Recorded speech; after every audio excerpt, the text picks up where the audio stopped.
Welcome to Packmates, a podcast about Magic the Gathering Limited, where you take a deep dive in the current limited formats. The Packmates are a group of friendly card sharks that like hanging out, drafting, going F&M, and getting them dubs. I'm Ryan, your resident aggro expert.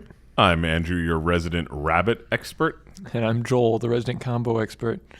And We're the Packmates. Fucking every time he's not here. It's I know, it's so much. so good. Just the and part. Yeah, We miss him for the hot takes. Oh, yeah. Love a classic Roby hot The take. hottest of takes. Don't forget to check out our socials. Join our Discord. That's the only one we're super active on right now. Links are in the description. Ask for help. We're happy to help. Especially with what we're going to talk about today. Which is, it's a very good Discord. We post a lot of our trophy decks on there. Yeah. But I've been noticing something, Ryan. I've been noticing you've been posting a lot of a certain color combination. Only a certain color combination. And you see me putting up some dubs. So it's got to be really good, right? It's my snakes and sparklers. It's all I like. It's So what are you winning with now? Izzet, dude. Izzet. Best format in Bloomburrow. Fight me. Is that the 50% win percentage on 17 land? Is it? We just calced mine. 72% with Izzet. Pretty good. Not bad. Not a bad win rate. It's a good return. I think the thing about Izzet, and Joel's been drafting it quite a bit too, I think, is that white-blue is not a deck. Blue-black is not a real deck in most pods. Like Agreed. Every once in a while one will come out, but you'll never see a white-blue one. Never saw a threshold deck ever. And then I'd just like to say, I had the blue-white deck and we split the 1 week we did it. yeah. To be fair, I also had a board wipe and 3 Thunder Trap trainers, but let's not talk about that. Talking about white cards. I don't care about white cards. That was a pretty goated deck. That was good. But anyway, white blue is not a real deck. Blue black's not a real deck. Blue green is a real deck, but they don't want the stuff that you want. So I think it makes Izzet in a good spot, and no one wants to draft it. And with the slightest bit of cutting someone off, once you get to like higher yellows, they'll just move out because it's not worth it to like put your head down and force Izzet. There's almost no rares that are like, okay, I have to be Izzet now. Who wants to force the worst color combination, right? Right. Like, so they're looking like most people are looking for actively any excuse to like ditch it, where we're looking for any reason to be in it because it's so open, and that's where the deck kind of comes together and shines. like for comparison, I was like low diamond, high plat somewhere, and I got a pack 1 pick 8 Alanya, which is the Izzet, rare, right? Ooh. Which is like, it's very open right now on Arena. Yeah, I'm getting that. Like I did 4 drafts in a row where I was passing an Alanya. Like, and it's, I mean, honestly, it's like 17 land stats in specifically Izzet are not even that good. Like it's not what makes or break the Izzet deck, but it's nice to have. Like you also see cards like Azure Beastbinder being passed to you. That's the 1/3 vigilance when it attacks makes them a 2/2 and loses abilities. You see cards like the Otter, the Flash 2/2 Otter being passed. Ooh, yeah. That's one of the, I think that's the best blue rare in the set, actually. I believe so. So that one should not be getting passed, but it is. Evidently, Yeah. people don't want to be in blue. I had a draft with 2 of those. Oh my gosh. And it was the most disgusting shore-up deck I've ever made. Yeah, no kidding. Oh, I mean, people are even passing Kidnap, which is pretty good. It's not on the same level as those. Like, I don't think it's an excuse to go into Izzet as much as the other 2 cards are. There are 3 cards that we mentioned. But it's good. You're seeing a lot of things being passed for Izzet that people just aren't interested in it, and that's why you can have the good deck there. I think, like, the rares speak for themselves. Like, sometimes they'll get past you. Sometimes they're not even opened, right? Like, that's just how draft works. But the uncommons are, like, the biggest key. To me, the first one I want to talk about is The 1 mana bounce a 1 spell, mana? and if you gift a fish, it bounces on non-land permanent. Yeah. Very, very strong in this set. Very, very Only strong. an opponent controls, sadly. So you can't save your own stuff. Oh. It would be so much better if you could. But the card's good anyway, right? It gives you some really good tempo for a really small cost. I think so, yeah. And that's just a generic Izzet card that only really Izzet once, considering white, blue, and blue, black are not a thing. Frogs don't have room for a card like that. I feel like Frogs made like a bounce spell. Into the Flood Maw. Into the Flood Maw, yeah. Frogs would rather run away together, which we have no interest in. Yeah. So No interest in run away zero together? interest. I mean, do you disagree? No, it's just in Izzet, it's too much of a tempo disadvantage. Yeah. Right, and it's one of those cards that you think like, oh, Izzet spell slinger. This is a spell. We want to throw it in here, and it's really not the kind of thing you want, because like sometimes you'll get like the best case scenario. They try to kill your creature, and you're like, oh, I'll save it and bounce your thing, but that just happens a lot less. You can't ever really use it proactively in Izzet because you just don't have that many things to pick up. Is it? Oh, it's also very mana intensive. Well, you also don't want to play a ton of lands where like you're tapped out nearly all the time. So like costing yourself that tempo really hurts. Honestly, it really hurts. Especially since you need some things like a gate assault where you gotta tap out to deal 4 at sorcery speed. Yeah. Right. You're playing some number of those in most Izzet decks. Right. At which point you can't hold that up. Right. And you're playing a good number of creatures. Some of them, if you get like the hasty rare, for instance, or something like that, then you're tapping out. You're playing your tricks aggressively, so you just don't have the mana to hold it up very often. So you don't really want to run away together into it. But Into the Flood Maul is unique too, because like people just think of Shore Up when you have the one mountain open or the one island open, and it beats a lot of the things that Shore Up doesn't, such as like combat tricks and things like that. So, and also like you can just hold it up and then bounce the creature on their end step, untap. Swing out. That's the biggest removal point for spell. it, for sure. Swing out, and all of a sudden, combat has gone from like, oh, they have 2 good blockers to, oh, they don't have blockers. Yep. Right. Those are the big turns that Izzet really has that really puts them through. I think, people will have the audacity to swing at you when they shouldn't, and you can really, really punish them in an Izzet deck.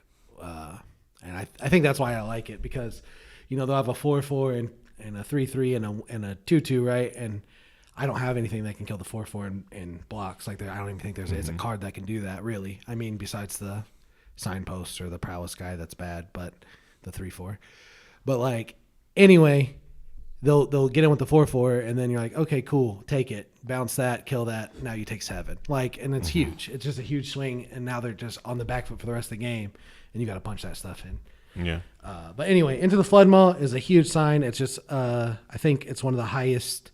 Like if you go to 17 lands and sort by like only Izzet decks care about these cards, like you choose Izzet as your deck, I think it's one of the higher win rate cards there, and it's very good. It's a signal to get into Izzet, in my opinion.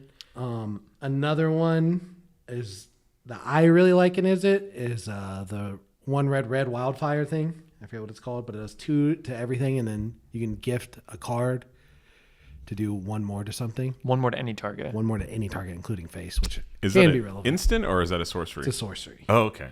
But with the little otter, it's an instant, which is insane. The little rare otter. But because it pumps all your guys and you like do it with the otter. But everything's insane with the otter. Insane. The otter's just insane.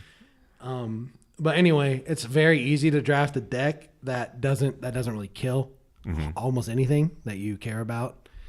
You're gonna have a few things that you care about that it kills sometimes, like the 1/1 that every time it hits you loot or whatever. Yeah, that's one of the few sweepers that are in the set too. That red sweeper that's in a common, uncommon. Normally, like black always gets like a -1/-1 to everything, but they really kind of curved that because of the rabbit deck, the mice, things like that. They were trying to give them a chance here, but it's kind of cool in that double red you get a sweeper in that kind of way.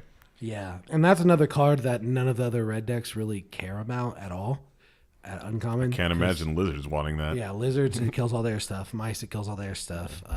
Red green probably wants it a little bit because like red green stuff's a little bigger, but I like red green's not even a real thing that much either. I mean, red green's just like a mid-range deck, Yeah, right? that's Like fine. you have some red removal, some big green creatures. I don't know. You don't have like a specific thing you're doing if you don't happen to get like raccoon payoffs. Sure. Which Yeah. No, so for that board wipe, dealing 2 to everything. Does that go in every Izzet deck? There's an aggressive, so there's like essentially 2, I like to say 3, but there's essentially 2 Izzet decks. There's one that's just hyper aggressive, right? And then there's one that is just more about outvaluing. And that outvaluing can really, I think, like outvalue frogs and all kinds of other decks that are trying to do the same thing. So are they both still spells matter So, in their core, or do they kind of deviate from that? kind of. I think like there's probably an Izzet deck that really cares about like trample draw card for one, but I haven't built one like that yet. But it's more like bounce your thing, all my guys are boosted, like do kill that thing, all my guys are boosted again. Now you take 12 this turn when you were staring at a board of 1/1s. You know what I mean? Like, and then now you have to like not only rebuild your board but also deal with mine, and it's too late. But anyway, there's like to me, there's like a deck that really cares about otter ball antics and one that doesn't. Is the way I would look at it. There's a deck that wants otter ball antics, and then there's a deck that wants the 1/4 otter that whenever you play an otter, or cast a spell. or cast an instant or sorcery, you exile the top card and you can play it this turn. And those are kind of the two different paths to me in Izzet, because I don't think I really am too interested in that in the 1/4 deck, where I'm hyper interested in it in the prowess like kind of spells matter deck. But in the prowess spells matter deck, I still only play impactful things. Like I don't like to play the red 1 mana draw, like give some trample, draw a card. I'd rather bounce your thing for 1, which is just infinitely better than trample, or shore up something, protect it, and then just bash you. I do think that 1 mana red trample. It's like it looks like a spellslinger card. Yeah. Right. It looks like the thing is it's doing. It cantrips and it has an effect, but because it doesn't give the boost unless you have a mouse, right? Right. It really only goes in the mouse deck, right? Like you can play it in the Izzet deck if you just like need a playable that cantrips, right? But it's one of those that really looks like an Izzet card that you don't really end up wanting that much, because if it doesn't give the buff, I don't think that card's very playable. Yeah. Right? Just trample is not enough. Yep. And then I had with the Otterball deck I had, the aggressive one, I like that one the most, but it's the hardest to get because it's very uncommon dependent and stuff. Like you need the 1/1 haste prowess guys and all that. But I went up against Life Creed Duo on turns 2, 3, and 4 and raced him. He couldn't deal with it. It was crazy.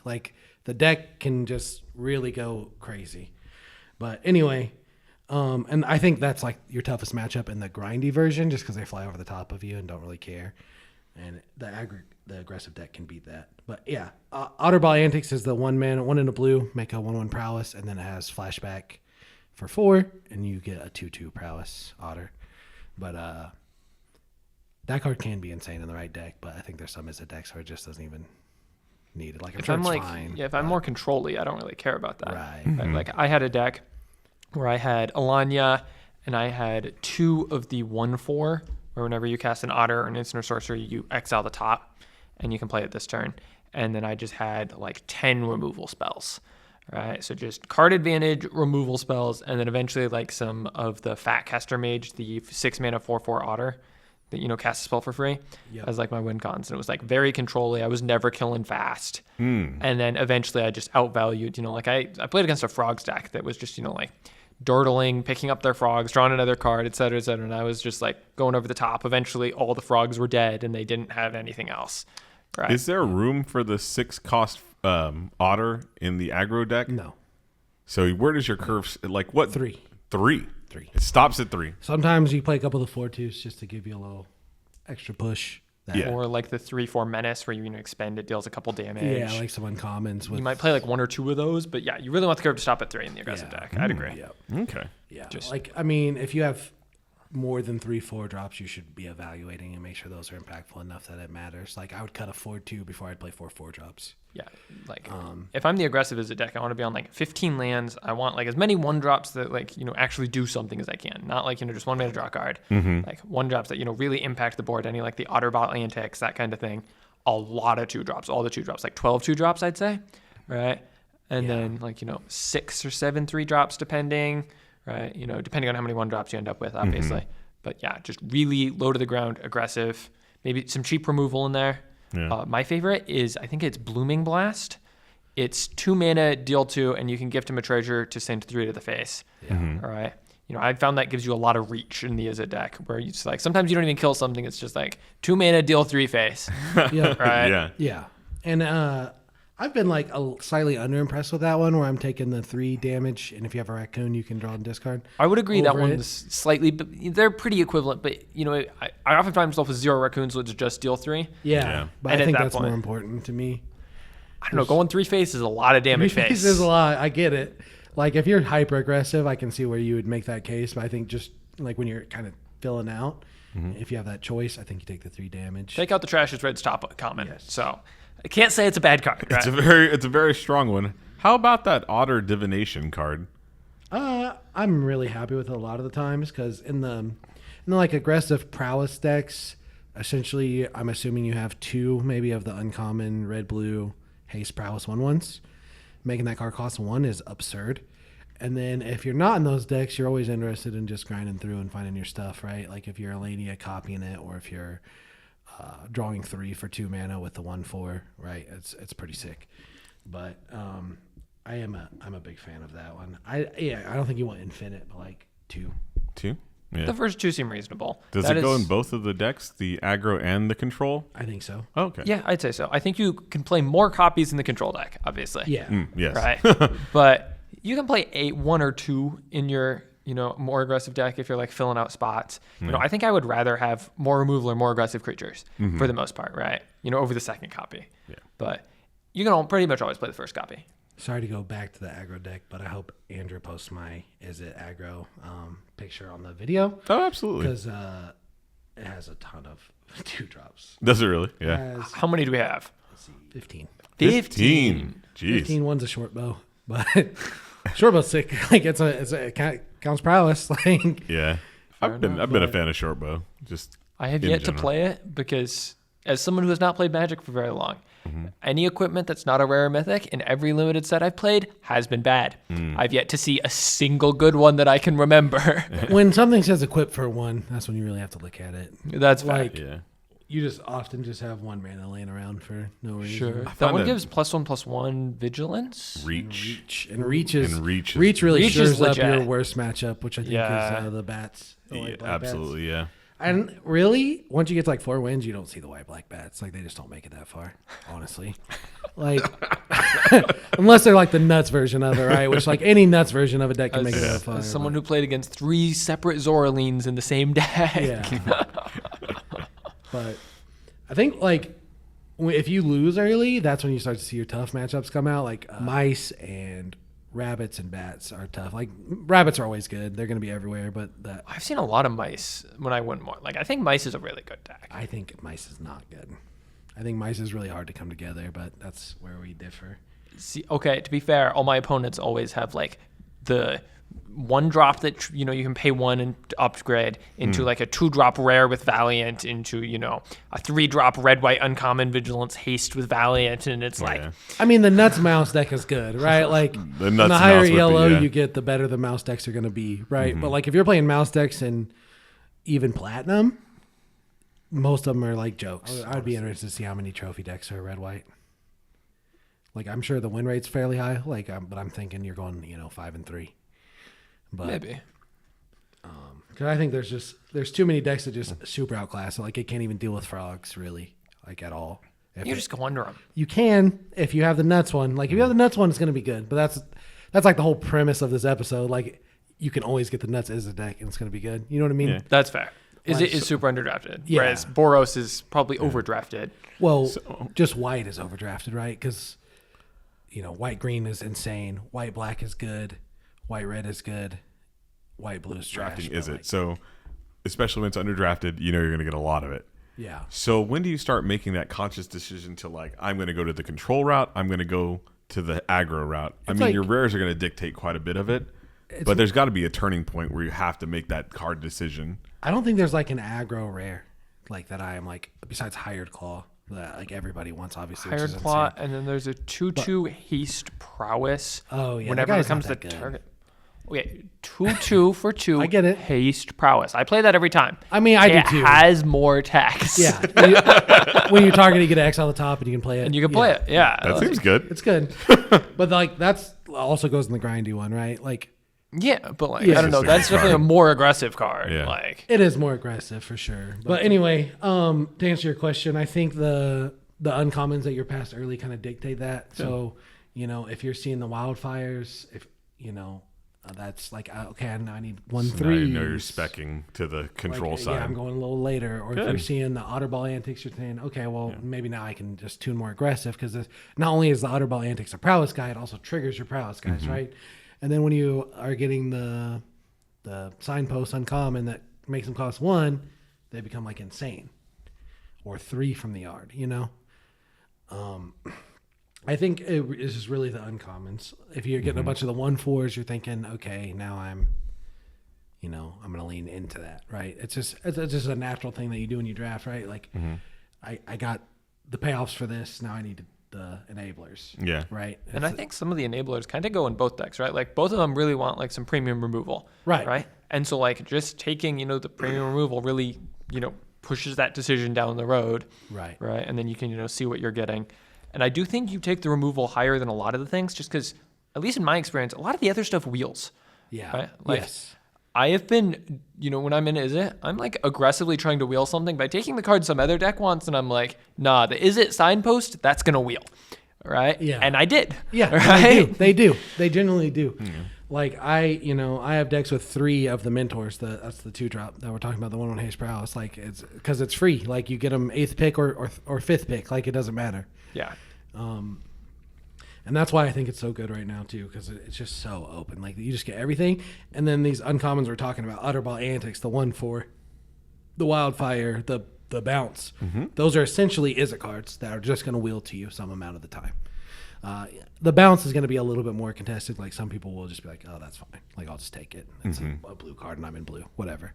You know what I mean? Yeah. But the other cards, a lot of decks just genuinely have no interest in. And yeah, Right. So wheel it a little more aggressively. Yeah. Take like the removal. Take what's not going to wheel. Try to wheel the other thing, even if the other thing might be a little better for your deck. Yeah. Right. Rabid Gnaw. That's the +1/+0 and punch. It's like a bomb in that aggressive one. And it's a bomb in both. But It's like, a bomb. And it It's felt just a like a great bomb card. today when I was playing Yeah. mice. Yeah. Yeah. I almost picked that over the Mockingjay. Pack. It was Pack 2 pick one. Mockingjay But I was so like good. I was like mono red at that point. But Mockingjay, it's a clone. I know. But also Rabid Gnaw, dude. That's fair. Yeah. I was thinking about going in. I was between Lizards and Izzet, so I was like, whatever. I'll just take Mockingjay, I guess. I'll just do my favorite thing and be Izzet. You told everyone before the draft you're going to be Izzet, and you did it. You really did, yeah.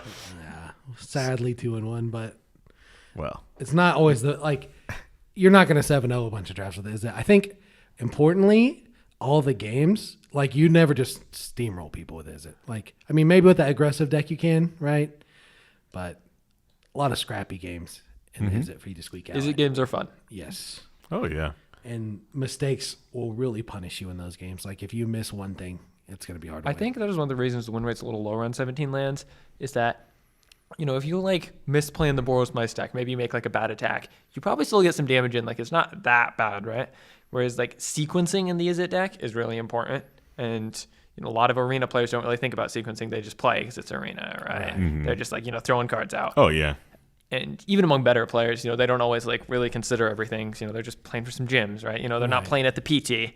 Right. And I think Izzet punished that a lot more than most other decks. Yeah. I mean, Yeah, it's those tempo plays that you really got to choose your timing, right? Because it's like if you're an aggressive deck, you need enough creatures to kill your opponent. right. So at a higher level of deck construction, how are you basing your spells? Do you need more spells in the control version versus the aggro version?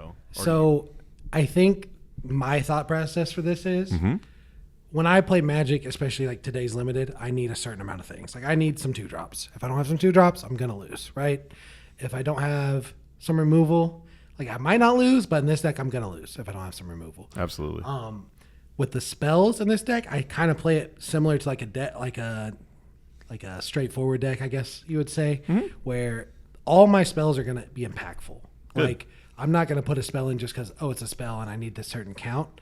The count can vary. I think you definitely, you do need your at least 5 2-drops.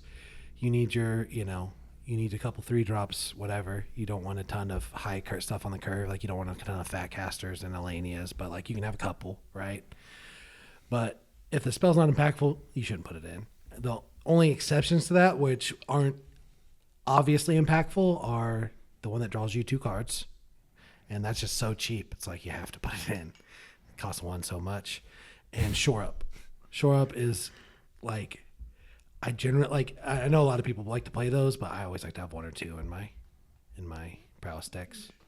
Shore Up is definitely one of those where it definitely rewards good play too, right? Like if your opponent's good and they know to play around it, it gets a lot worse, right? But if not, you can punish them super heavily. Yeah, it leads to a lot of blowouts. I mean, sometimes you just don't give them the option to play around it, but yeah. I mean, yeah, depending on your curve, don't get me wrong, but I'm just saying, like, I do think that one is going to give you a lot more mileage on arena than if you go to an RCQ.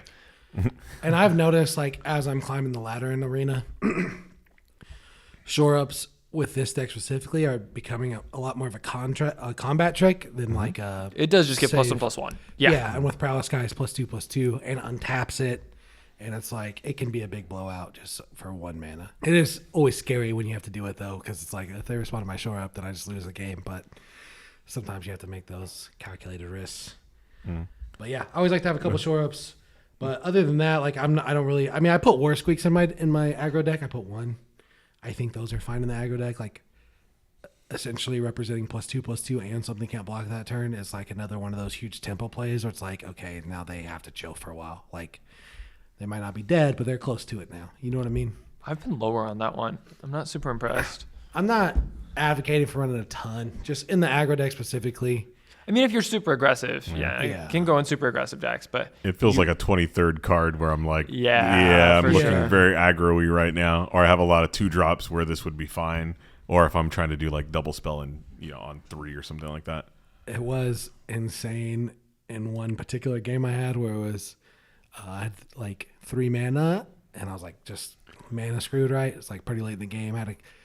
I'd played an Otterball Antics before, but I had 3 of them in this deck, and I went Otterball Antics, that War Squeak, give the 1 haste and +1/+1 that can't block. All my other dudes are buffed because I'd already played 1 Otterball Antics. I had another Prowess guy. I had the guy that reduced their cost by 1. Ooh. And it was like, yeah, you like all my guys are 4/4s now. Like, what are you gonna do? And they're like, good game, scoop. Like, you know what I mean? Yeah. It's obviously, that's a very niche situation, but it was pretty funny. When it pays off, it pays off. Fair enough. When you're in your drafts, I now you're getting into the higher rankings because you've obviously won, was it 21, how many wins altogether thus far? 31 Izzet wins, 12 Izzet losses is the record right now. That's great. But I mean, I haven't done a ton of drafts, obviously, but Yeah, but still a 72% win percentage. Awesome. yeah. When you're in your drafts, and we were drafting with higher level people at this point, you get a red card and a blue card. What's safer to pass?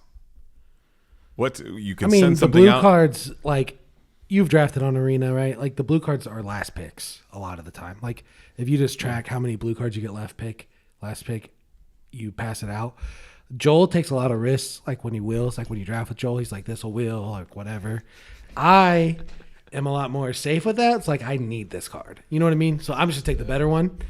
But like of equal value, I'm just saying. Yeah. Like, what's safer to pass right now? If it's of equal value, You pass you the look blue at what's going to wheel, and the blue card wheels. This is like, That's it, yeah. it's like in Vintage Cube. This is why I do this. It's because I cube so much. It's like, let's say you've got like LED Brain Freeze Breach, right? The most classic of combos. We're at pack 3, pick 1. If you already have the other 2 combo pieces, no one else should want the 3rd one. If they're not hate drafting responsibly and you know that, take whatever else you want, wheel your combo piece. There you go. Is it always right to do that? No, but like I'm very, very aggressively wheeling. And like I think in the Izzet deck especially, you can get away with it. I mean, I buy that for sure. I agree. I 100% agree with that. But I won't take the risk if it's like a significant difference. Take the risk, Take the risk, every man. time. Take the risk. And I think in our specific metagame too, a lot of people really respect the blue cards. I think it depends at the table you sit at, but yeah, I mean, like, They just pass them through like If you're nothing. drafting at the PT, you're not gonna wheel it, right? I mean, I Yeah. think if you're driving the PT, you're more likely to wheel it, honestly. if you're at the, in my opinion, right, if you're playing with better players, it gets to the point where on Arena, people are just going to take some random card in their colors, right? Yeah, But if you're at the PT and they know they're not playing that, they're going to hate draft a random other card. it depends right? on how good it is. If you're sure. pod playing, You're pod Sure. playing at that yes, point. like Yeah, in your that's a situation with your combo piece, yes. Yeah. Like, if I'm playing with really good players, they're going to keep track of, oh, I passed this guy an LED and a brain freeze. I'm not passing, Right. right?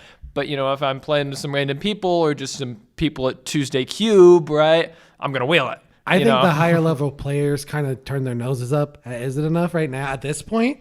They're like, yeah, like I've been giving this guy Izzet, but like who cares? It's Izzet. You know what I mean? Maybe. I can see it. So like I'm not too worried in that respect where it's like, and plus no one's gonna see that 1 mana unsummon is like a key Izzet piece, like the way that I see it. You know what I mean? That's fair. Or the wildfire thing as a key Izzet piece, like the way I see it. Like a rabbit player might say, oh man, this like batters my deck, but they're also gonna say, I've never even played against this card yet. Right? Like I have had 0 people cast that card against me. This is accurate. Right. Yeah. And you watch, I mean, we did that draft together. You watch it. It was very good. When you got a deck that doesn't kill any of your things, it killed like 2 of them, right? It was like, Definitely shown there. Yep. So let's do some key pieces. So the the 2-drop commons I'm interested in are anything that's a 2/2, depending on if I'm aggressive, anything that's a 1/3 if I'm not, or I'll accept 2/2s if I'm not, but I'd prefer 1/3s. Do you disagree with that? I think that's fine. I've also been like, when I was in like the slower deck, I had a lot of 2-mana removal and I had less 2-drops, right? Like I didn't have that many 2-drop dudes. I was mostly killing their thing on 2, playing the 3-mana 1/4 that, draws me cards on 3, and then eventually stabilizing. Like I had a few 2-drops obviously, but I was like very much interested in like just hold up instant speed removal on 2, right? Mm-hmm. Yep. And then when we get to 3-drops, I think like the 1/3 that pings is a little bit underwhelming. Hopefully you don't have to have a ton of those. They can do the job, but they're not where you want to be. Yeah, it's filler. And your 3-drop, anything like for the aggro deck especially, anything past 2 should be like premium. I think it's doable. I have 3 little blueprints on our trophy decks you can follow. I have 1 or 2 in there as well. Yeah, check it out. Join our Discord, and you can see all these great kind of decks that we have in there. And great you examples. Can post your decks if you want help with cuts. You want to brag about your trophy deck. Yeah. Yep. Keys in the 2 and 3 drops. Only play the 4 and 5 and 6 drops that you need that are impactful. And the Fat Caster Mage is impactful. The 4/2 can be impactful, right? Yeah. Anything outside of that. Like the 4/2 is like the least impactful 4+ drop that I would play. Agreed. Yeah. Very good. That's what the line is. Okay. Cool. I'm going to draft some Izzet. It's fun. I'm ready. It's fun. I'm ready now. You got to play tight, baby. Alrighty.